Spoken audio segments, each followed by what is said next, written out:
Tell us about the... You expect me to talk sanely after seeing my dad sing? You want me to just keep talking about it? Yeah, but tell us what you have done, and now tell us about moving the Guthries up here. I'm really trying to get my head on, because I grew up with the Weavers. I was born 2 weeks after Leadbelly died. And so my whole life, Bob, this is not on script. My whole life has been with these people since the day I've been singing Mister since the day that I was born. So I'm seeing all these people, Weavers and my dad, but I just don't understand because how did they all get younger than me? I don't get it. That freaks you out. Freaks me out. They're all younger than me. I remember going to a concert with Arlo like 10, 15 years ago, and it was like Odetta and P, and it's like everybody was there. There was like a benefit concert. Maybe it was for you or something. And I mean, not for your show. And I remember being in the room with Arlo. You know, when we started out, Arlo was like 16 or 17, singing at Gertie's Folk City, and you know, Cisco Houston would ask him to come up on stage and do a few songs, etc. And we're sitting in this room now, and Arlo looks at me and he goes, "It's like 50 years later, and I'm still the youngest one here." Like, do we ever feel like we're not the youngest, you know? But now I feel like, how did I get to be younger than the Weavers and my dad? Okay, so now that I've done my little folk therapy with you all, there's more to it, but we'll cut it short. Tuning is another issue I have, but anyone who plays a stringed instrument, tunes, yeah, that's another story. You know, the long tune. This is why I never took up guitar, because I'm the youngest in my family, and I had 20 people above me, from Jack Elliott and Arlo and everybody that played guitars, and then they just tuned. They'd come over to the house and sit in a circle like, and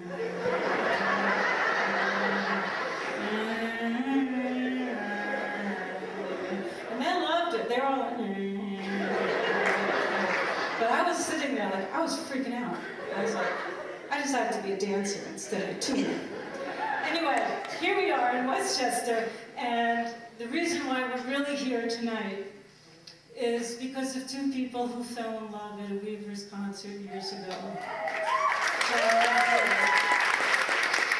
And this is really the impetus for this night here, and I'm going to connect all these dots. I am going to answer your question, Bob. I'm just going to connect the dots in a little bit of a different way, because my parents fell in love at a music concert too. You saw Bob talk about it a little bit. My mom heard the recording of Tom Joad when she was a young girl. She hadn't met my dad yet, and she said to herself, "I'm going to marry that man, and I'm going to have his kids." She wanted to keep the genetic talent or something going.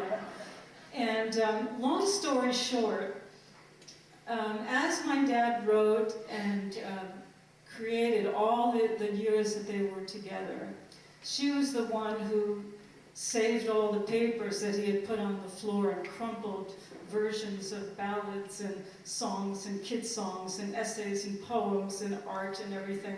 And she would take it and flatten it out and put it in a nice little file somewhere to save it. And she was really the one behind it. And she was the first one I ever heard the word archives from. She had collected all of his stuff. Now for us kids, we called it Dad's stuff. It was the stuff in the house, the stuff on the desk, the stuff in the closet, the stuff on the shelves, you know, the stuff. You didn't think stuff would be important, especially your dad's stuff. But my mom thought Dad's stuff was worth ironing. And she'd save it, and she said to me in the 1970s, I guess, after my dad had passed away, and she said, you know, I want to start like a little archives. I want to put his stuff out there for other people to come and research and learn from. And that was the first time I had ever heard the word archives.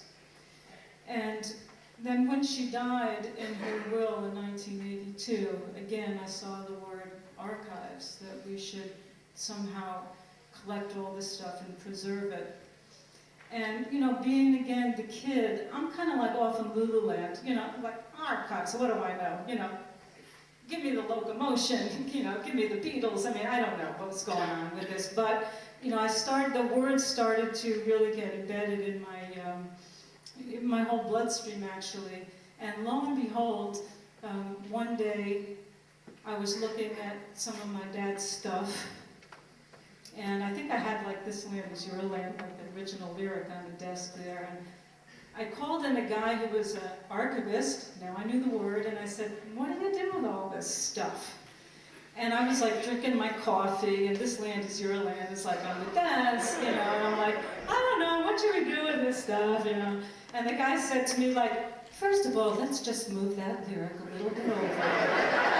Let's just move it over. And let's just move that coffee a little bit. Now let's talk. And that's really the story of how this whole thing got started. The man's name is Jorge Arevalo, and he's here tonight, so Jorge, if you're here.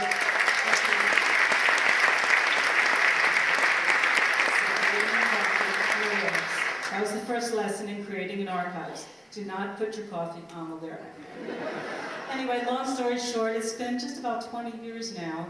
We were in Manhattan all these years. There's been a ton of wonderful research that's gone on in the archives. A lot of musicians have come in and taken the lyrics. We actually have counted 3,000 lyrics in the archives that my dad never recorded. Now, you've heard some of them, right? You've heard, yeah, So Long It's Been Good to Know You, Dust Bowl Ballads, a couple of those things. Well, there's 3,000 that you haven't heard.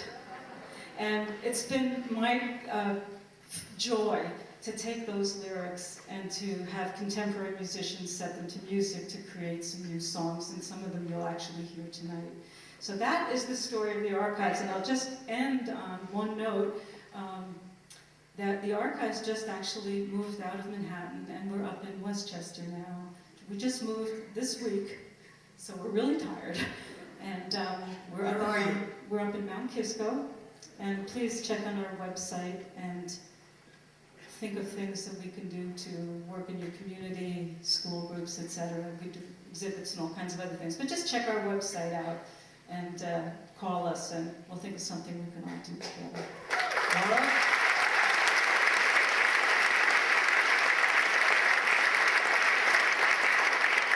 When you were still in your New York offices, you used to share the place with another guy that we've bumped into now and again.